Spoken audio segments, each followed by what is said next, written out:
انسان کی زندگی میں کئی اتار چڑھاؤ آتے ہیں۔ بعض اوقات بندہ ایسی صورتحال میں گھر جاتا ہے جس سے نکلنے کا بظاہر کوئی راستہ نظر نہیں آ رہا ہوتا۔ کم ہمت انسان ان حالات میں جینے سے زیادہ مرنے کی خواہش کرنے لگ جاتا ہے کہ ایسی زندگی سے مر جانا بہتر ہے، حالانکہ یہ ایسی کیفیت ہوتی ہے جب انسان اپنے رب سے بھی مایوس ہو جاتا ہے۔ زندگی بسر کرنے کی ہماری اپنی سوچ اور پلاننگ اپنی جگہ،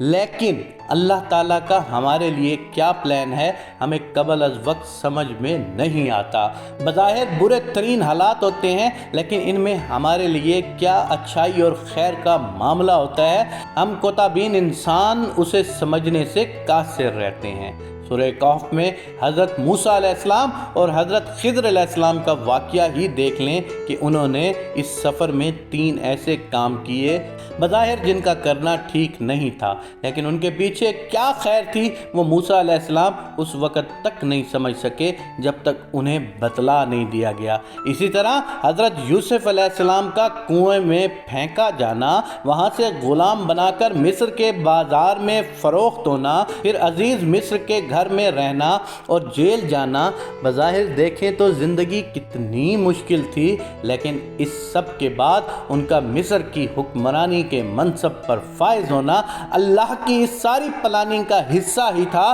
تو اگر زندگی میں کبھی سخت اور ناموافق حالات پیش آ جائیں تو اللہ پر بھروسہ رکھنا ہی بندہ مومن کا شیوا ہے کہ برے ترین حالات سے رب باری تعالیٰ بہت بڑی خیر کا راستہ نکال دیتا ہے، اور وہ بندے کے وہم و گمان میں بھی نہیں ہوتا۔ چاہے وہ حضرت موسیٰ کا واقعہ ہو، چاہے وہ حضرت خضر کا واقعہ ہو، یا چاہے حضرت یوسف کا واقعہ ہو، انہی واقعات کو دیکھنے کے بعد ہم لوگ صرف اور صرف یہ سوچ سکتے ہیں کہ ہماری زندگی میں آنے والی ہر وہ مشکل، ہر وہ بری چیز، ہر وہ برا لمحہ اگر ہم اس کو صبر سے، شکر سے اور اللہ توکل سے برداشت کرتے ہیں تو یقین مانو کہ اللہ نے اسی میں سے تمہارے لیے خیر پیدا کر دینی ہے۔ ہم لوگوں کو اپنے آنے والے کسی ایک پل کا بھی معلوم نہیں ہے، لیکن وہ اللہ ہمارے آنے والے صدیوں تک کے فیصلوں کو جانتا ہے، ہمارے آنے والے دسیوں سالوں کے فیصلوں کو وہ جانتا ہے۔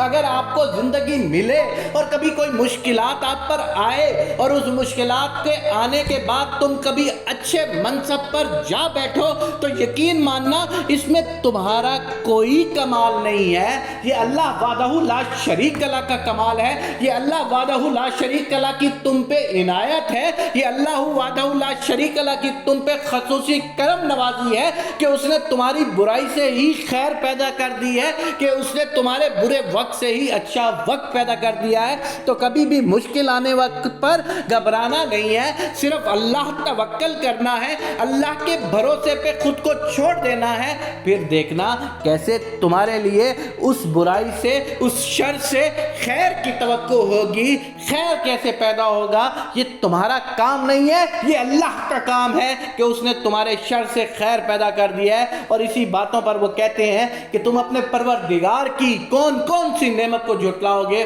میں اپنے عظیم پروردگار سے گڑ گڑا کر یہ دعا مانگتا ہوں کہ میرے پاک اللہ میرے ہر برے سے، میرے ہر شر سے تو خیر پیدا کر دے۔ میرے اللہ تو میرے دیکھنے والوں کے ہر برے اور ہر شر سے خیر پیدا کر دے، آمین یا رب العالمین۔